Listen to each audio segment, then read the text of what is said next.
살아남기 위해 말도 안 되는 결심을 한 러시아 여성이 있습니다. 남편이 전쟁에서 죽자 위험한 러시아를 떠나 한국으로 도망치기로 한 겁니다. 그런데 서울에서 그녀를 기다리고 있던 건 상상도 못한 그 사람이었는데요. 이후 수십 명의 러시아 여성들이 그녀를 따라 한국으로 도망치게 됩니다. 대체 무슨 일이 있었던 걸까요? 러시아 서쪽 끝 한겨울의 눈보라가 도시 전체를 덮고 있던 날이었습니다. 제 이름은 나데즈다 이바노바입니다. 저는 보로프 시립도서관에서 12년째 일하고 있는 사서이고 남편 알렉세이는 지역 문화센터에서 바이올린을 가르치는 음악가였습니다. 퇴근 후 집에서 우리는 늘 라디오에서 흐르는 쇼스타코비치 선율을 들으며 책을 함께 읽곤 했어요. 때로는 다큐멘터리를 틀어놓고 조용히 대화를 나누는 것이 하루 중 가장 소중한 시간이었습니다. 어느 날 남편이 굳은 얼굴로 징집 통지서를 내밀었습니다. 말없이 포옹했던 그날 이후 그는 짐을 쌌 떠났고 집안은 깊은 정적에 잠겼어요. 남편이 떠난 지 석 달이 지난 어느 오후 도서관에서 돌아오는 길에 폭설이 거세졌습니다. 코트를 여미며 얼어붙은 발걸음으로 집문 앞에 섰을 때 현관 앞에 하얀 봉투 하나가 눈 위에 덩그러니 놓여 있었어요. 바로 알아차렸습니다. 이런 봉투가 어떤 의미인지 그 누구보다 잘 알고 있었거든요.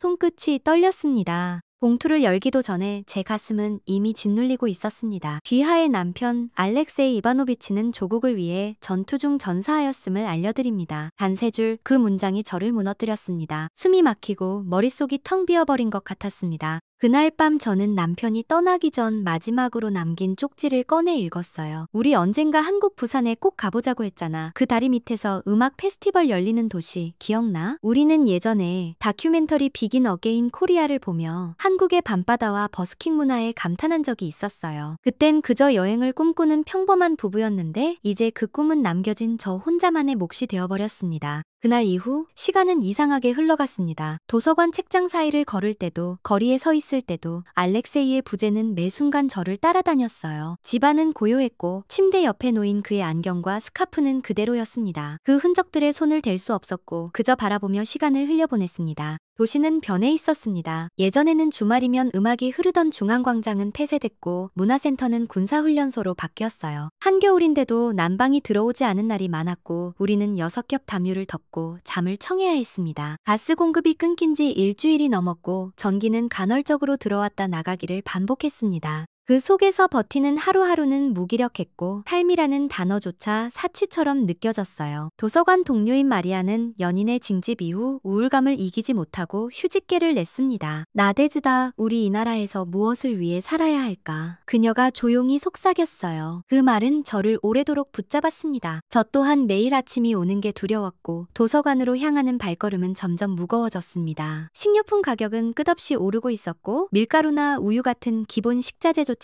품귀 현상이 일어났어요. 빵집 앞엔 긴 줄이 늘어섰고 한 사람당 구매량 제한이 붙었습니다. 엘레나 아주머니는 새벽마다 오븐을 켰지만 얼굴에는 웃음이 사라진 지 오래였습니다. 큰아들은 돌아오지 않았고 둘째는 연락이 끊겼어. 그녀가 말했을 때 저는 말문이 막혔습니다. 뉴스는 끊임없이 애국을 외쳤습니다. 도서관에도 전쟁 선전 포스터가 붙었고 아이들은 도서 대출보다 애국심 교육에 동원되기 시작했어요. 저는 역사책을 정리하며 그 어느 때보다도 역사란 무엇인가를 다시 생각하게 됐습니다. 진실을 말할 수 없는 교육, 미래가 없는 아이들. 그 속에서 제가 할 수 있는 일이란 아무것도 없었습니다. 그날 밤 저는 낡은 박스를 꺼내 한국 관련 자료들을 정리하기 시작했어요. 알렉세이와 함께 스크랩했던 기사, 지도, 오래된 가이드북들이 손에 닿았습니다. 부산, 한강, 온돌, 밤에도 열려있는 카페라는 단어들이 페이지 곳곳에 적혀 있었어요. 하나하나 넘기며 저는 비로소 마음속에서 어떤 결심이 자라고 있다는 걸 느꼈습니다.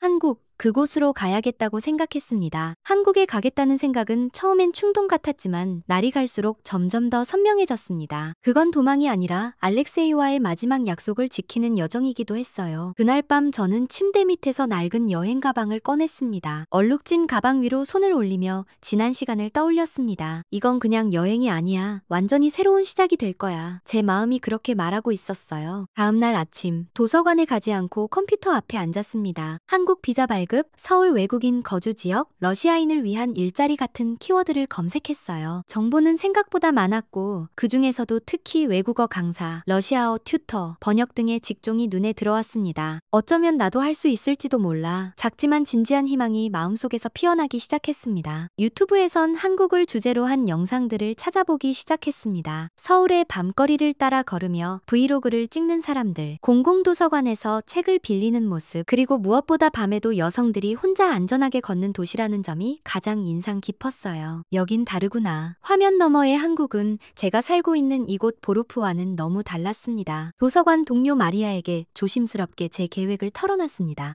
처음엔 당황한 듯 눈을 동그랗게 뜨더니 곧 제 노트북 속 한국 영상을 함께 보기 시작했어요. 불빛이 가득한 강남거리, 분실물이 제자리에 놓여있는 지하철 플랫폼, 그리고 아이들이 늦은 시간까지 학원에서 나오는 모습까지. 마리아는 천천히 고개를 끄덕이며 말했습니다. 만약 내가 네 입장이었어도 한국을 선택했을 거야. 저기는 숨을 쉴 수 있을 것 같아. 그날 이후 우리는 저녁마다 한국어 기초회화를 공부하기 시작했어요. 안녕하세요. 감사합니다. 서울역 가는 길이 어디예요? 처음엔 낯설고 발음이 어려웠지만 매일 조금씩 외워가며 웃음을 되찾았습니다. 언어를 배운다는 건 곧 문을 여는 일이었고 한국어는 우리의 닫힌 창을 하나씩 열어주고 있었어요. 점점 더 많은 여성 동료들이 관심을 보였습니다. 미술교사 율리아, 체육교사 베로니카, 국경지대에서 온 이리나까지. 점심시간이면 한국 이야기로 테이블이 가득 찼고 마치 비밀 모임처럼 한국 정보를 공유하게 되었어요. 그 속에서 우리는 처음으로 희망이라는 단어를 함께 말하기 시작했습니다.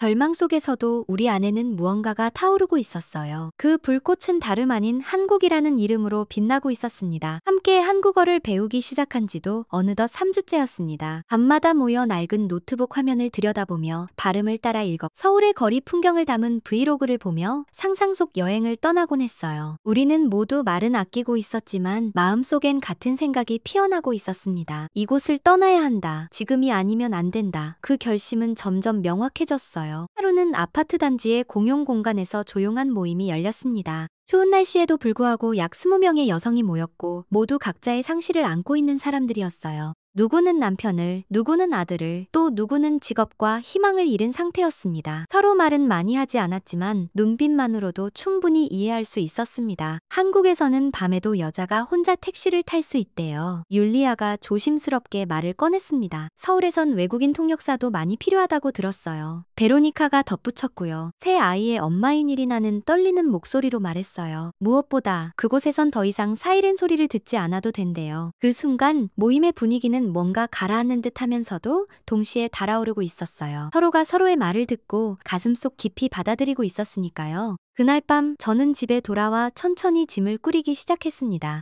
먼지가 쌓인 여행 가방을 꺼냈고 서랍 안에 숨겨두었던 여권을 다시 꺼내들었어요. 여행이 아닌 탈출이라는 말이 더 어울리는 준비였지만 이상하게도 두렵지 않았습니다. 오히려 처음으로 자유롭게 숨을 쉬는 느낌이 들었어요. 창문 밖으론 눈이 계속 내리고 있었지만 그 추위는 더 이상 저를 억누르지 못했습니다. 인터넷 속 온라인 커뮤니티에서는 전쟁 미망인 그룹이 점점 활기를 띠고 있었습니다. 하루에도 수십 개의 글이 올라왔고 일부 여성들은 벌써 터키나 조지아, 카자흐스탄으로 떠났다는 소식도 들려왔어요. 그리고 그 중에서도 눈에 띄는 글 하나가 있었습니다. 서울에서 새 삶을 시작한 러시아 교사의 이야기. 그 글을 읽는 순간 저는 확신을 가졌습니다. 이 길의 끝에 정말 무언가가 있을지도 모르겠다고 생각했어요. 출국을 결심한 그날 이후 시간은 무섭도록 빠르게 흘러갔습니다. 비자 서류를 준비하고 통장을 정리하고 가장 신뢰하는 지인들에게 작별 인사를 전했어요. 마리아는 결국 저보다 조금 늦게 출국하기로 결정했고 곧 따라갈게라고 말해주었습니다. 그녀의 말은 마지막 순간까지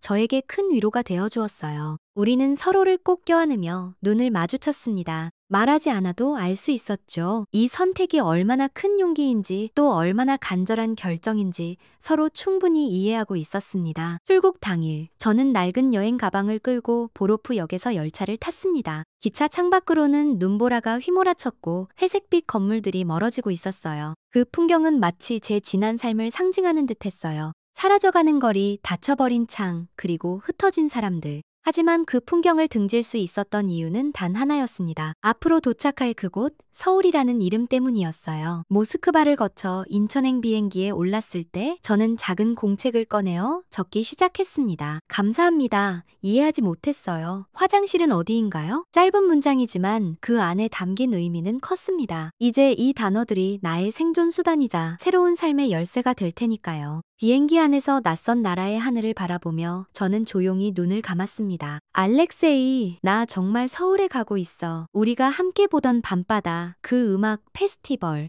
그 약속, 나 혼자라도 지키고 있어. 비행기는 구름 위를 가르며 동쪽으로 날아갔고 저는 마침내 그 어둠을 벗어나고 있었어요. 인천공항에 도착했을 때 문이 열리며 제게 가장 먼저 다가온 것은 생각보다 따뜻한 공기였습니다. 3월 초 한국의 봄 기운은 러시아의 혹한과는 너무도 달랐습니다. 그 공기 하나만으로도 살아있다는 감각이 되살아났고 마음 한켠이 뭉클해졌어요. 그 순간 저는 깨달았습니다. 이건 단순한 탈출이 아니라 진짜 새로운 삶의 시작이라는 것을요. 서울에 도착한 첫날, 저는 예약해둔 강서구의 작은 원룸으로 향했습니다. 지하철을 처음 타본 순간 정갈하게 정돈된 승강장과 칼같이 도착하는 전동차에 놀랐어요. 그리고 무엇보다 모든 안내가 한글, 영어, 중국어, 일본어로 동시에 표기되어 있다는 것이 인상 깊었습니다. 처음으로 외국인도 환영받고 있구나라는 기분이 들었어요. 원룸은 작았지만 따뜻하고 아늑했습니다. 무엇보다 바닥에서 올라오는 온기가 신기했어요. 러시아에서는 익숙하지 않은 온돌 시스템 덕분에 전기장판 없이도 편히 잘 수 있었습니다. 발이 시리지 않다는 것만으로도 위안이 되었고 잠시지만 안정을 느꼈습니다. 하지만 며칠이 지나자 현실은 생각보다 차가웠어요. 한글은 읽을 수 있었지만 실제 대화는 전혀 다른 문제였습니다. 식당에 들어가도 메뉴를 이해하지 못했고 점원이 묻는 말에 답하지 못한 채 어색하게 웃기만 했습니다. 강남역에서 길을 잃었을 때는 발만 동동 구르다가 결국 번역 앱을 켜야 했어요. 이 작은 언어 장벽이 생각보다 무겁게 다가왔습니다. 또한 인터넷에서 봤던 외국인을 위한 일자리는 현실과는 달랐습니다. 영어학원 대부분은 원어민 자격증이나 국제 티칭 라이선스를 요구했고 러시아어 과외는 수요가 적어 찾는데 애를 먹었어요.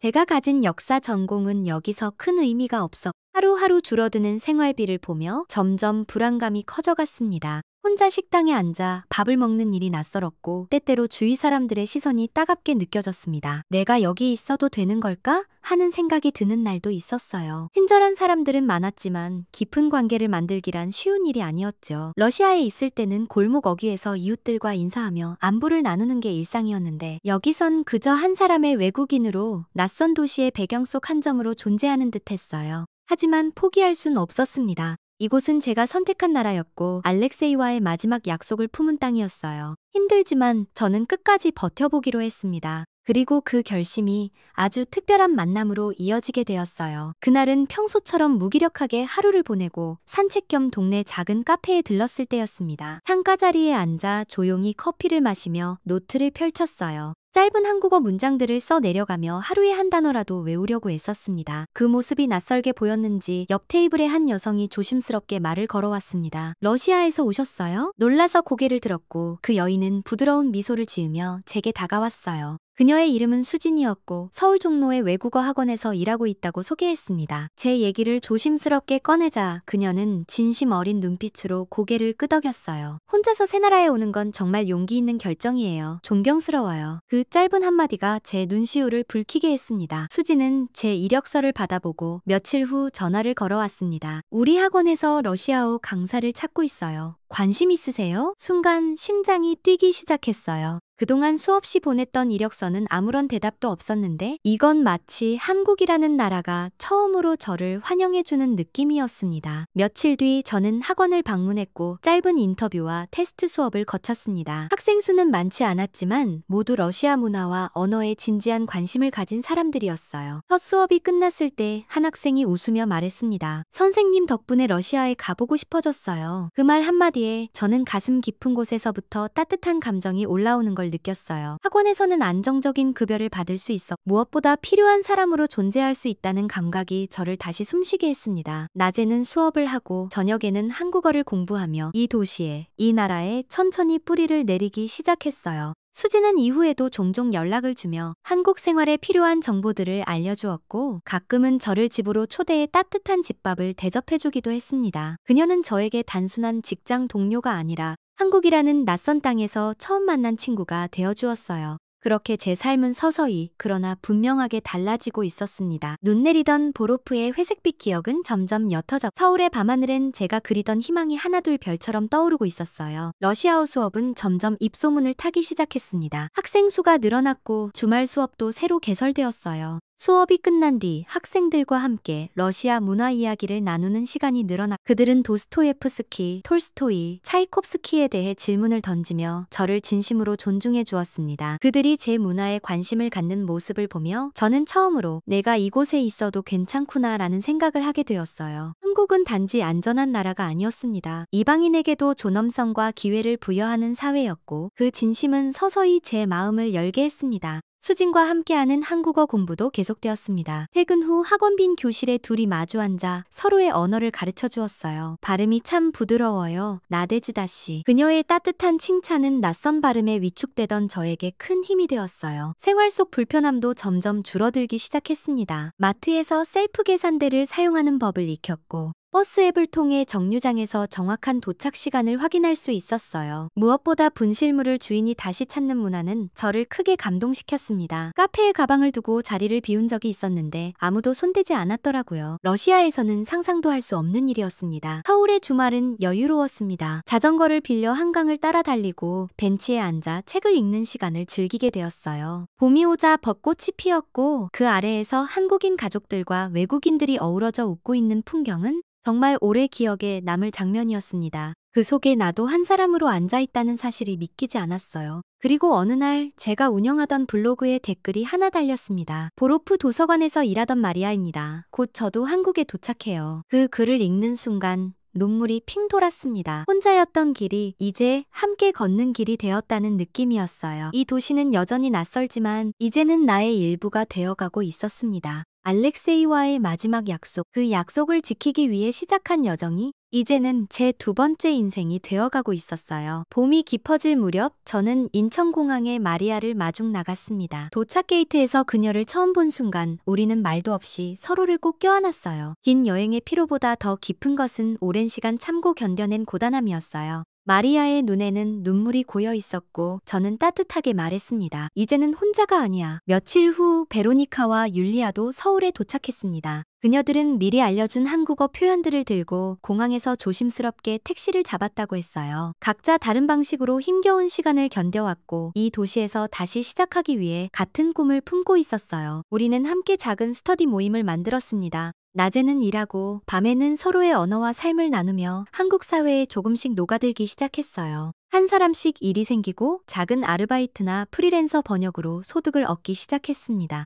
처음엔 한 끼를 나눠 먹던 우리가 이제는 서로의 생일을 챙기고 명절엔 김밥을 싸며 웃을 수 있게 되었어요. 이 작은 공동체는 생각보다 빠르게 성장했습니다. 블로그를 통해 연락해온 또 다른 러시아 여성 2명이 합류해 저는 이전에 제가 받았던 도움을 똑같이 그들에게 건넸습니다. 거주지 정보, 비자 신청 팁, 한국어 교재 추천, 공공병원 위치까지 누군가에게는 작은 정보지만 저희에겐 삶을 결정짓는 생존 지침서였습니다. 수지는 여전히 우리 곁에 있어줬고 주말이면 함께 삼겹살을 구워 먹으며 나데즈다 씨 요즘 한국 사람 다 됐네요 라고 농담을 하곤 했어요. 그럴 때마다 저는 웃으면서 대답했습니다. 조금은 그런 것 같아요. 하지만 여전히 러시아어가 더 빠르긴 해요. 이제 저는 도움을 받는 사람에서 누군가의 길잡이가 된 사람으로 달라지고 있었습니다. 혼자 걸었다면 포기했을지도 모릅니다. 하지만 함께 걷는 지금 저는 한 걸음 더 내디딜 수 있었어요. 이곳에서 만난 사람들과의 연결, 그건 한국이 저에게 준 가장 따뜻한 선물이었습니다. 서울에 온 지 벌써 1년이 지났습니다. 낯설기만 했던 거리의 표지판은 이제 익숙해졌고 버스 노선도 더 이상 복잡하지 않았어요. 한국어도 많이 늘어서 학생들과 농담을 주고받을 만큼 여유가 생겼습니다. 학원에서는 이제 제가 맡은 러시아어 수업을 기다리는 학생들이 줄을 서고 러시아 문화에 대해 발표해달라는 요청도 종종 들어왔습니다. 가장 기뻤던 건 아이들이 제게 물었을 때였습니다. 선생님, 러시아는 정말 그렇게 아름다운 곳이에요? 저는 잠시 숨을 고르고 이렇게 대답했어요. 그래요. 정말 아름답죠. 지금은 잠시 어두운 밤을 지나고 있지만 언젠가는 다시 햇살이 비출 거예요. 그 말을 인사를 하며 제 눈가엔 어느새 눈물이 고였고 아이들은 조용히 제 손을 꼭 잡아주었어요. 주말 아침이면 저는 여전히 한강 공원을 찾습니다. 햇살이 잔잔히 흐르는 강을 따라 걷다 보면 마음속 깊은 곳까지 정리되는 기분이 들어요. 흔들리는 벚꽃 잎을 바라보며 저는 종종 생각합니다. 알렉세이가 살아있었다면 이 풍경을 얼마나 좋아했을까. 그는 없지만 그가 남긴 말은 제 삶을 완전히 바꿨습니다. 우리 서울에 꼭 가자. 그 말은 이제 제 인생의 출발점이자 중심이 되었어요.